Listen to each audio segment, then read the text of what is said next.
what's up guys, it's Apollo Uchiha here, back with another part of What If Naruto Was in a Political Marriage. This is part 10 I believe, and before continuing this I would like you guys to leave a like and subscribe to my channel and comment down below if you want any other series. And Rishabh Sharma, I will be doing what you suggested, and that suggestion was what if Naruto went back in time and trained Hashirama, but I'm going to add Madara there as well, just for the fun of it. Let's see how we can fuck up Naruto's universe in that one shot. I guess I'm gonna make a one shot out of that. Yeah, it might be half hour one shot. So without further ado, let's continue our story. Chapter 14. The beginning of the travels. Nope, Tsunade said with a smile. With this marriage, all the 5 elemental nations are together in a pact to no longer wage war. Hi, honey bear, May said flirtatiously. Naruto sighed. Whatever, I'm so done with this. Tamari rose an eyebrow. I thought you'd throw a larger hussy fit this time.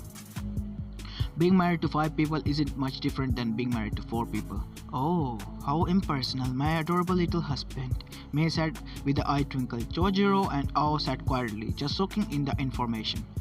She's kinda scary, Fu whispered.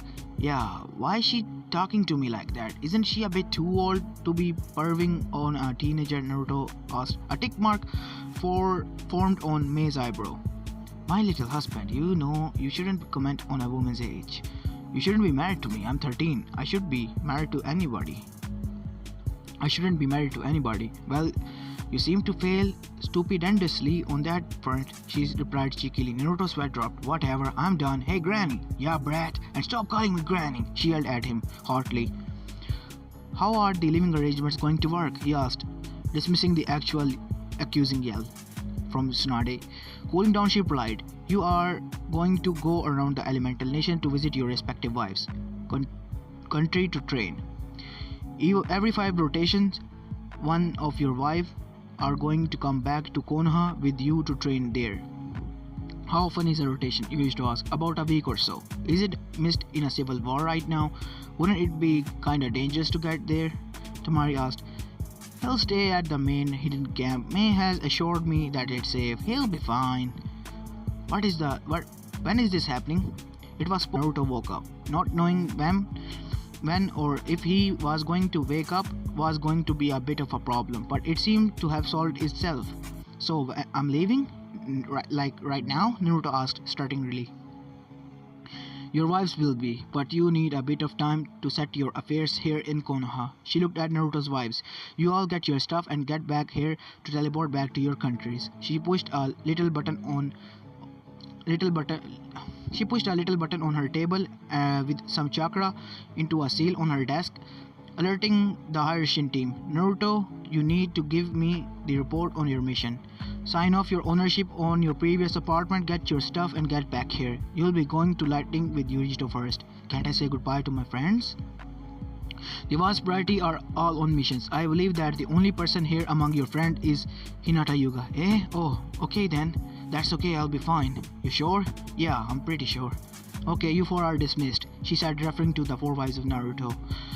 They all filled out the door with nary a compliment.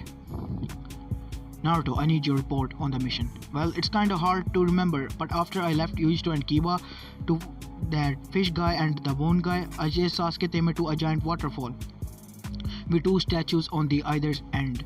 We fought a bit, but then he used that weird curse seal, so I asked Kyuubi for chakra so I could beat him. You asked? Yeah, I'm asking him.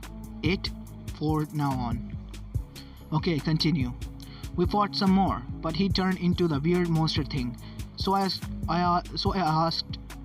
asked for more power from the Kyuubi. We fought some more, and our last blow knocked him out and stabbed me in the chest. I was about to drag him back home, but he was stopped. What? Stabbed in a chest? May asked. Yeah, nothing gonna keep this shinobi down, Naruto said with a glint smile and a thumb pointed in her direction.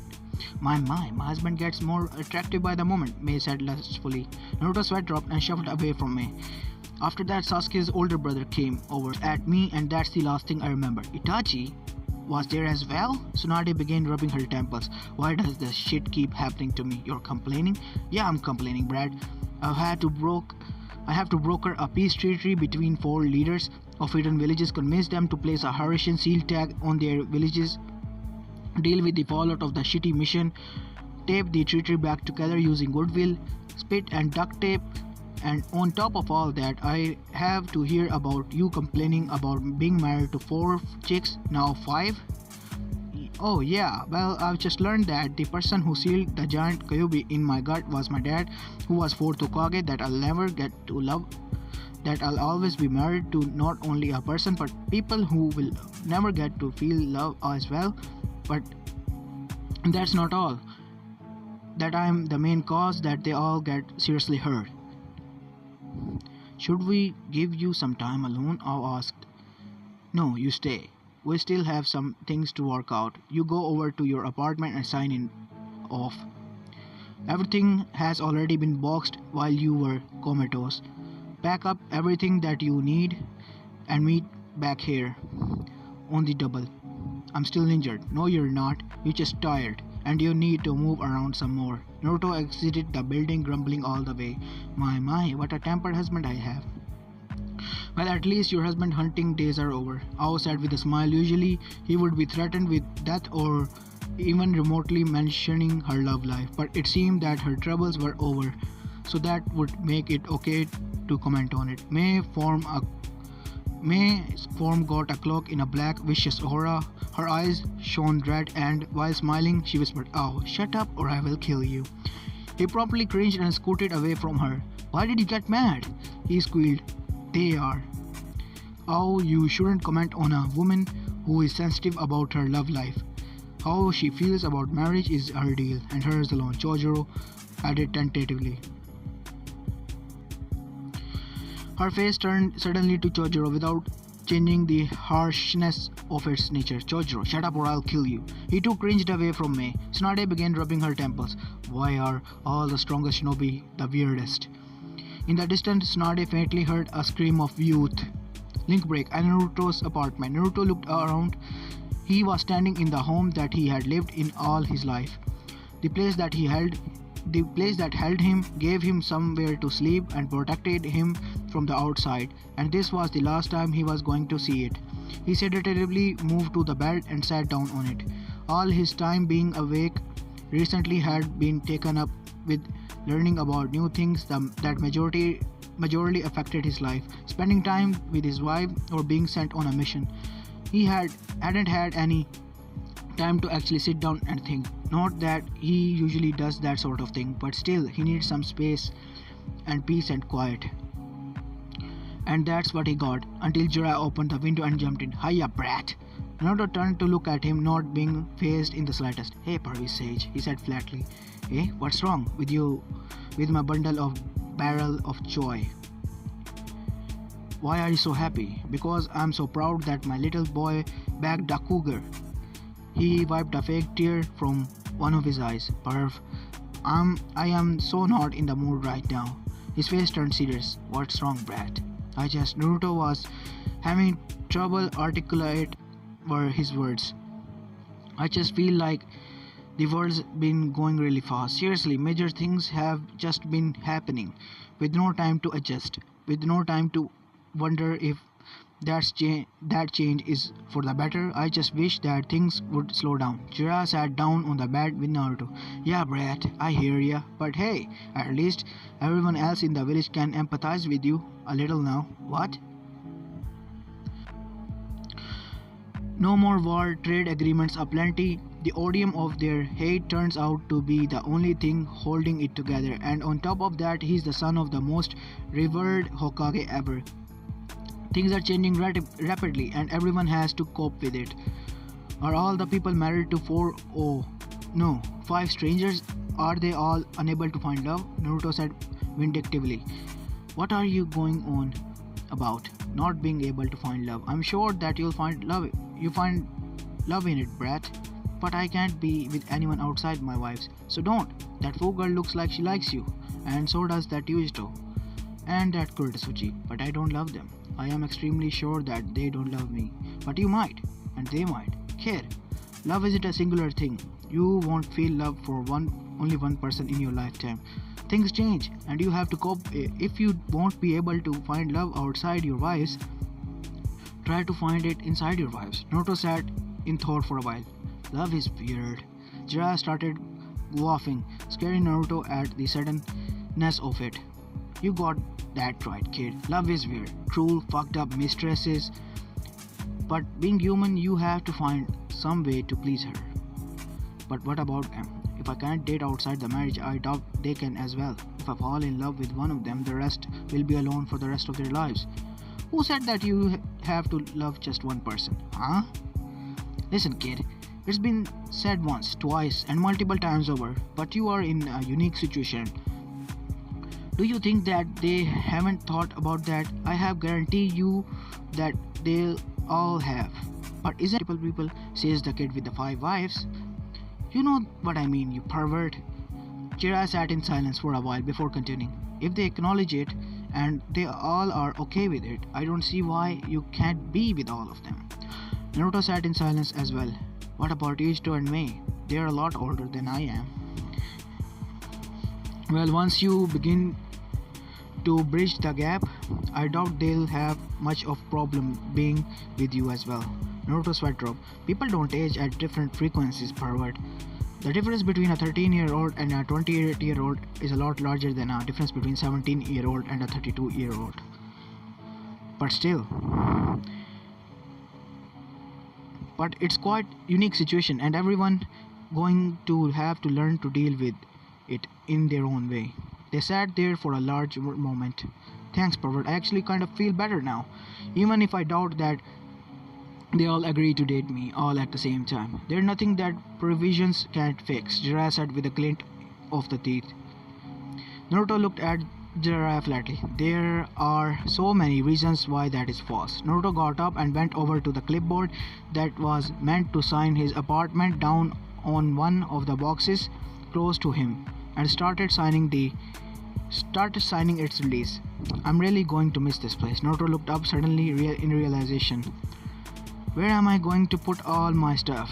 I'll be going around the new houses every week. I can't take all my stuff. Jiraiya got up as well. I'll just seal it away for you. You can do it, kid. You'll be surprised at what sealing could do. I'll have to learn some on my training circuits. Jiraiya began to wordlessly seal away the boxes into various sealing scrolls. Hey kid, yeah, Parvisage, I think that you should give up on Sasuke.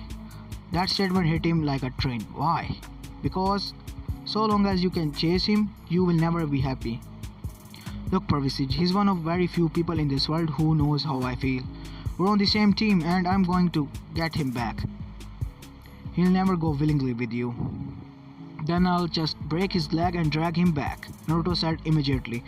So long as you try to bring someone consumed with vengeance back to where you think that person's home is, you will never be able to find happiness and neither will he.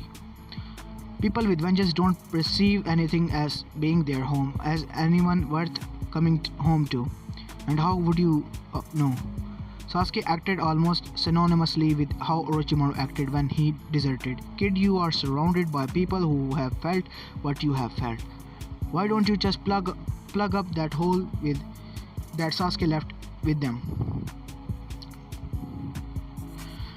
Like how you use snake and woman? He asked vindictively. Exactly, like how you use snake and woman. These things distract me from the feeling of emptiness that being a shinobi for as long as I have gets you. But you have actual people who you can love and be loved by. Actual people who can distract you from your pain. I'm not going to feel that pain because I refuse to give up. Because that's my ninja way. This world is surrounded with pain. Even with all the major ninja villages coming together and decide to not kill each other anymore, there will be pain. There will always be pain. Then I'll do my best to eradicate that pain. Jiraiya looked at Naruto with widened eyes, but quickly looked back down. I still think you should give up on Sasuke, but you won't back down and neither will I. So promise me one thing, kid. What? Get stronger so you'll never feel the pain that Sasuke will shove on you.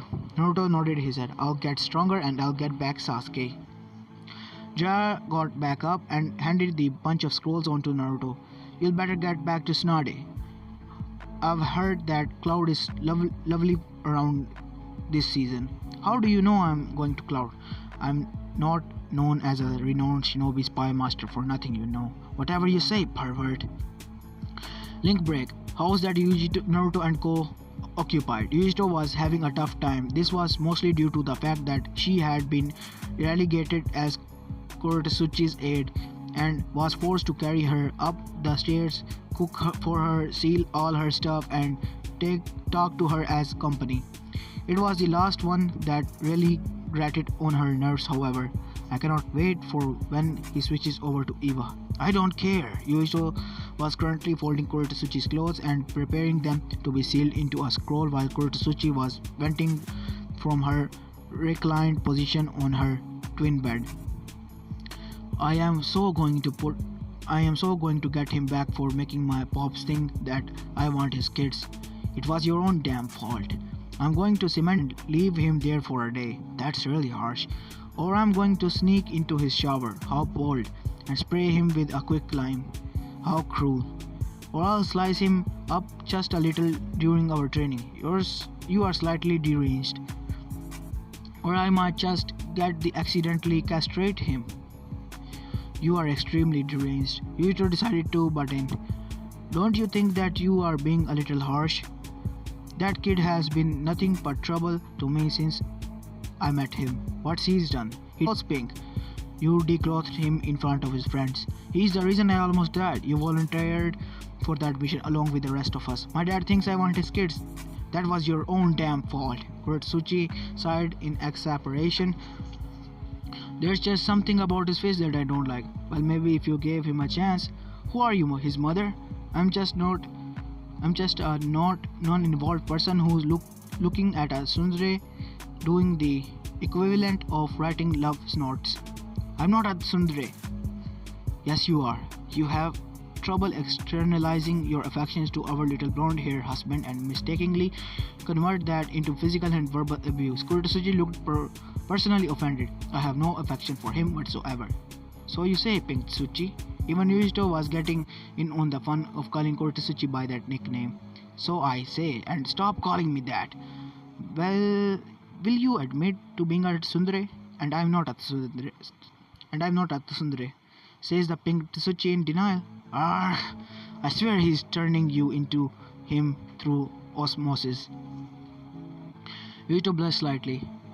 What do you mean by that? Oh, please, I know that you snuck into the hospital to cuddle with him in the comatose state. I've been having trouble sleeping, Yujito defended indignantly. So you cuddle a person who's comatose? Yes, Yujito replied without missing a beat. That's not a good thing. But he's really cuddly, Yujito replied monotonously. How cuddly is he that you sneak out of the house, break into a fucking hospital and cuddle up with him while he is in coma? Have you ever slept with him? Kurotsuchi blushed at the not so hidden meaning in that question. Not all of us are willing to sleep with the first guy we're arranged into a marriage with. Well, he's really cuddly. Yujito monotonous replies were getting slightly creepy. Kurotsuchi sweater off, so I've picked up. Yujito finished folding Kurotsuchi's clothes and sealed them away into the scroll. She was proceeding to pick Kurotsuchi up from her spot onto the bed and put her in a piggyback position. While Kurotsuchi continued to vent, she went downstairs to meet up with Tamari and Fu. They all left for administration together. What took you guys so long? Tamari asked. We were having a discussion, Kurotsuchi stated. More like you were venting your relationship problems to me. We're in the same relationship. I'm venting our problems. People perceive different things to be different problems. Kurotsuchi deadpanned. What's your relationship with him anyway? He's my husband? Yujito said, unsure of what the question was asking. No, I mean, how do you perceive him? As my husband? You think of him as your husband? Yes. Okay, I'm not explaining this properly. I don't think of him as my husband because we don't do and have done anything that a married couple should do.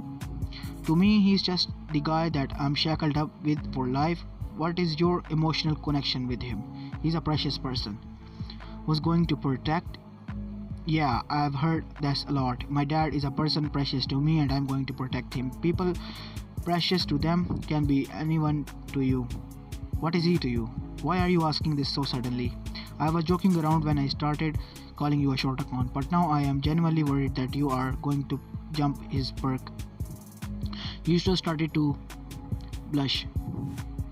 I'm not going to force myself on him. He's 13 and I guess that he's kind of like a little brother to me. Fu decided that this was the most opportunity time to interrupt. I know what he is to me. He's my friend. I don't know him well, but he did save my brother from insanity, so I'm not going to immediately write him off. Tomari said, huh? Kurotosuchi didn't say any other word until they hit administration. They all met with Tsunade Mei and her escorts at the administration room, where they were forced to wait some more for the Harishin team. You know, Mei, maybe you shouldn't tease the kid, Ao said. Why? He's just so adorable when he gets all flustered. That wasn't him being flustered, that was him being worried by his surroundings. Mei sighed. Okay, I'll stop teasing him. Honestly, there's not a thing that's fun that I get to do anymore. You are the leader of the rebellion.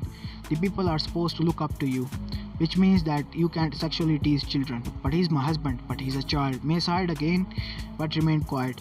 So why do you decide to offer yourself for this marriage thing? Temari asked. What do you mean? Don't you have any underling that would have made for a better candidate? Well, you were all chosen either because you are related to Kage or you're a real influential individual in your village. The rebellion doesn't have that, or at least any woman that would fit the role. So I offered myself. How old are you? Kurotosuchi asked. Like, shouldn't you be more worried that you're shackled to a child for the rest of your life? I'm 28. Really? You look more mature than 28. Should you really mock the Kage level shinobi about her age? Mei said with her sweetness smile. No, you just look mature, like you're lived longer. This isn't making me feel any less want to melt you. No, it's just that you're really hot in a more mature way, Kurotosuchi said quickly. Mei's overly sweet smile became slightly less overt. Thanks, I think that... And to answer your other question, I am sure that he's going to grow up to be an absolute ravishing specimen. Tsunade's sweat dropped. If I hear any report of unwanted sexual advances, this deal is off. Mei waved to Tsunade off. I know, age of consent. Tsunade's sweat dropped, enlarged, and was about to admonish Mei, but was interrupted by the Harishin team all suddenly coming into being. What happened? Why did it take so long for you to arrive? I was taking a nap, Genma said. Tsunade got a tick mark on her forehead. I gave you one job. One. Stay on standby for Harishin. If I need to transport